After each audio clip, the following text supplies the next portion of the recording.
అయితే ఇప్పుడు మనం ఏపీజే అబ్దుల్ కలాం గురించి తీసుకుంటే ఆయన మాటల్లోనే చూసుకుంటే వాళ్ళ టీచర్ ఆయనకి ఒక చాలా పెద్ద స్ఫూర్తి అని ఆయన ఒక చెప్పుకుంటూ వస్తూ ఉంటారు అనమాట. ఆయన ఇంత పెద్ద లక్ష్యం వైపు వెళ్ళడానికి ఆయన టీచర్ చాలా హెల్ప్ చేశారు అని కూడా చెప్తూ ఉంటారు.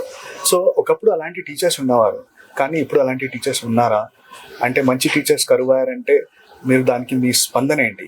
మంచి టీచర్స్ అనేవాళ్ళు కరువయ్యారు. దానికి ప్రధాన కారణం ఏంటంటే salaries. Because what finally everybody do is for money. డబ్బు కోసమే ఏ వృత్తికైనా ఎంచుకునేది డబ్బు కోసమే. అలాగని ఈ వృత్తిని నేనేం కించపరచట్లేదు. కాకపోతే శాలరీ కూడా ఒక ప్రధాన కారణం కావచ్చు. ప్రైవేట్ స్కూళ్ళలో 10,000 15,000 ఇస్తారు, కానీ అక్కడ బాగా చెప్తారని ప్రజల్లో ఒక అపోహ ఉంది. 15,000 జీతం తీసుకునేవాడు బాగా చెప్తాడా, 50 లక్షల రూపాయలు దాకా తీసుకునేవాడు చేస్తే ప్రజలు అర్థం చేసుకోవట్లేదు. గవర్నమెంట్ చాలా జీతాలు ఇస్తుంది ప్రభుత్వ స్కూళ్ళలో. ప్రైవేట్ స్కూళ్ళలో అసలు ఎవరు మేనేజ్మెంట్ ఏం చేస్తుంది అంటే దబాయించి పెడుతుంది. వాళ్ళు 1,00,000 రూపాయలు అర్హుడైనా కానీ వానికి 10,000 15,000 ఇస్తారు. అందులో వాళ్ళకి బీడీలు కావాలి, అన్నీ కావాలి.